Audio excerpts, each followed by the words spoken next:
Merry Christmas and Happy Holidays, everybody. I initially resisted doing a best and worst of 2010 list because I didn't really go to the movies all that often. I'd been working on videos so much this year and watching a ton of really old bad films that when I did go to the movies, it was mainly to see movies that I wanted to see. So, particularly for the worst of list, it was actually kind of a struggle going through and finding what movies that I had seen that were really bad, because, like I said, if it was really bad, I tended to avoid it like the plague.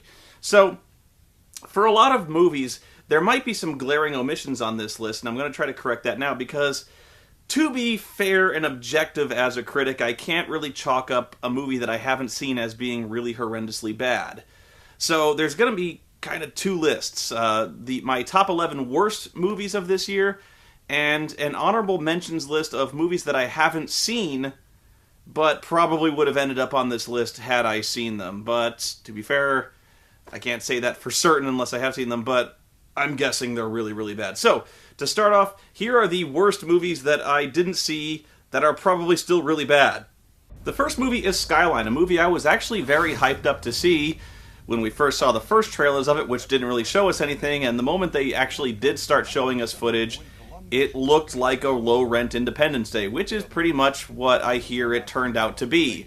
When you're doing the alien invasion scenario, you've really got to bring something special if you're going to top the real landmarks of the genre, like Independence Day or War of the World. And Skyline, casting Donald Faison as your guy fighting the alien menace, that ain't going to cut it. I'm told Blood Rain 3: The Third Reich came out this year, but sadly I was unable to find it screening anywhere or anywhere on video, because it was probably a direct-to-video release. I was told by Kristanna Loken herself that she was going to be in this flick, but looking at it, she's probably not. And the main reason this is on the list because it's an Uwe Boll flick. How good could it be? Little Fockers is a movie that just hurts me to even know that it exists. Just saying the title alone is what kept me from going to the movies to see this one, because I could not in good conscience say the words, "One for little Fockers, please." The entire movie is based around a premise that the word Focker sounds like fuckers. I can't even believe the series has gone on this long, rolling with that horrible, stupid, single entendre of a name.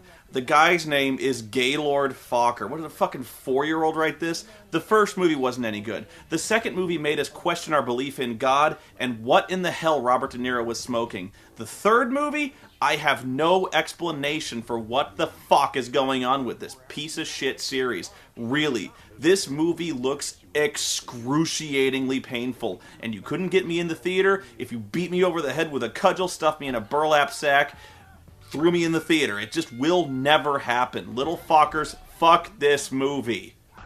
Likewise, there was no chance I could possibly see MacGruber. I actually tried to rent this. I reached my hand out to grab it and found that I just couldn't go through with it. That's how much my subconscious rebelled against the notion of seeing a Saturday Night Live sketch movie.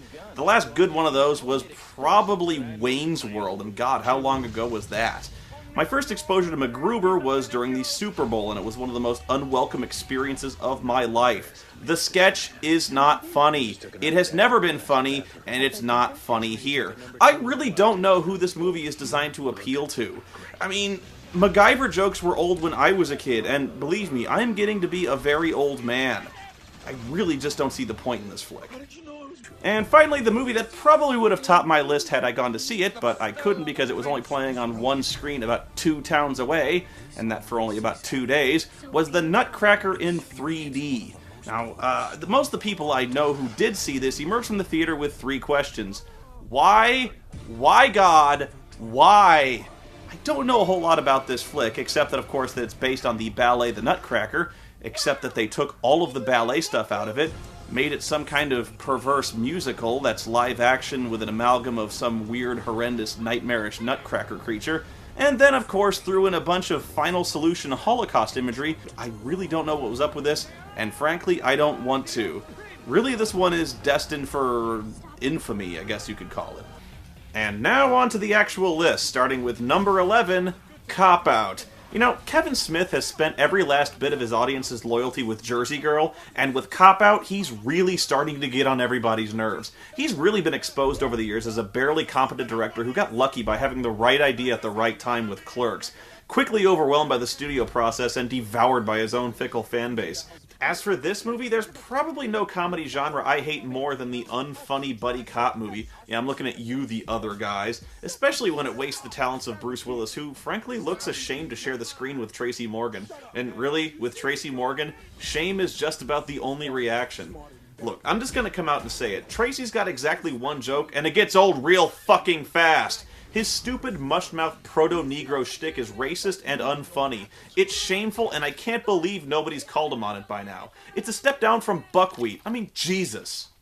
Number 10, Jonah Hex. I don't know whose bright idea it was to take a great actor in Josh Brolin and force him to mumble the entire length of this film with that god-awful prosthetic on his face that forces him to speak entirely out of one side of his mouth. Jonah Hex is a comic anti-hero that really hasn't aged well with the times, which is probably why they gave him superpowers, which are stupid. And the villain's plan is stupid. This whole movie is stupid. Number 9, Book of Eli. Here's a movie that was actually somewhat competent in a weird Zatoichi way until it was ruined by an ending so ridiculous, I'm still amazed they didn't rewrite it. The plot twist at the end makes no sense, and in fact contradicts most of what we'd seen up to this point. It turns out that Eli is blind, even though that doesn't appear to be that way at any point previously in the movie, and the book is the Bible. The Bible in Braille. That is impossible. Way to waste my fucking time. Number 8, Devil. It may seem kinda hip to pick on M. Night Shyamalan right now, but it's not like he hasn't earned the ribbing by this point. Besides, he's done everything he can to distance himself from this movie's writing credit, so Devil's fair game. Look, at best, this is an Outer Limits episode stretched and tortured way beyond a 24-minute running time. But the premise here is paper-thin and doesn't hold up to the closest scrutiny. Doesn't the devil have juicier targets than a few dopes in an elevator who committed white-collar crimes? I don't know, but this was actually one of the funnier movies I saw this year, which, considering it's a horror movie, is probably not such a good thing. Number 7, Robin Hood. This is one long, boring, and joyless movie. I'm really tired of these attempts to ground Robin Hood in some historical factual basis, when it's really just supposed to be a feel-good, basic, heroic tale. The movie was much more interesting when it was about the Sheriff of Nottingham living a double life as Robin Hood, but that movie never got made. Instead, it's a history lesson about the Magna Carta and the political machinations between the English throne and France, and it all moves about the same glacial pace as reading the entries yourself in an encyclopedia. Number 6, Prince of Persia, The Sands of Time. Hey everyone, look! It's a movie full of white people pretending to be Persian! This is every movie about a reluctant hero paired with a bratty princess you've ever seen before, only more annoying and less fun than just watching someone play the video game. At least in the game, the action sequences are better and the plot is less predictable. Oh, and by the way, if you want the identity of your movie's villain to be a surprise, don't cast Ben Kingsley! Number 5, The A-Team. Talk about unnecessary. My worst fear is that this becomes a trilogy every bit as vapid and annoying as the Charlie's Angels series. The A-Team was stupid as a series, and it's double stupid now.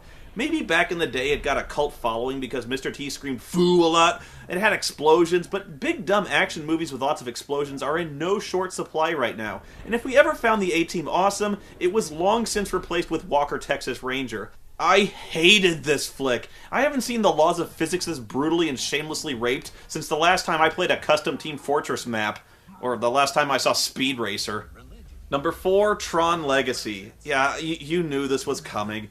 Look, I'm not going to dwell on this one. Even fans of the movie know this plot is stupid and full of holes. It's a theme park ride, an excuse to watch pretty action scenes, light cycle races, and disc fights while rocking out to Daft Punk. To those people who enjoyed this movie, I have this to say. You are easily amused, and your standards are too low. The action's good and the music does rock, but this movie didn't just have to be a dumb action flick. It could have been so much more. It could have told an interesting story. It could have been insightful and innovative by incorporating modern ideas about technology and networking, social media and global telecommunication. It could have challenged our imaginations by making these new developments in science and software visual and metaphorical. It could have easily been so much more than it is. And all it is flashy and stupid. My God, is it stupid. Number 3, The Wolfman. This movie can kiss my ass. I really thought this flick was going to be awesome. Wolfman has an all-star cast, and there's no way it should be as boring, as lifeless, and as inconsistent as it is. Everyone in this movie feels like they're giving performances from different movies. Anthony Hopkins gives just about the least subtle performance I've ever seen him do, and Hugo Weaving plays Inspector Abilene like he's straight out of Young Frankenstein. This is another example of a movie ruined by an over-reliance on computer effects when movies made 20 years ago looked better. Number 2, The Last Airbender, and I hate to be predictable, but this movie really is a nightmare of trying to cram too much into too little time. Almost every line of this movie has some brutally awkward exposition crowbarred into it, and aside from the 2 or 3 good effects we saw in the movie trailer, this whole Tai Chi element-bending combat thing is laughably executed in this film. The performances are stilted and deadpan, the effects are crap, and the only good thing you can say about the 3D conversion is that it made the effects harder to see.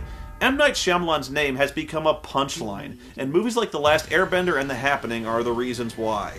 And number 1, Twilight Eclipse. See, I actually like going to the Twilight movies. They really are the funniest movies I watch all year. Except for this one. Sitting and watching this movie feels like sinking in quicksand. This movie is something like 2.5 hours long of nothing but the same group of 3 characters having the same conversation about who belongs with who does Bella really love, does Bella know what she really wants, how they would both be worthless without Bella over and over and over again. Really, almost every single scene in this movie revolves around Bella arguing with someone about how she wants to be with Edward, and Edward being unwilling to turn her into a vampire. Every scene. Not to mention the fact that by the end of this movie, Bella Swan cements her place as one of the most diabolical, deceptive, evil, manipulative villains in cinema history. This movie is unbearably dull, lacking even the hideously bad dialogue and goofy Robert Pattinson kidney stone expressions that usually makes these movies a laugh riot. Well, there you have it, the 11 movies that made me turn to the holiday eggnog early just thinking about them. Now I'm going to shift from naughty to nice and confront those people who say I don't like anything by giving you my top 10 best movies of 2010.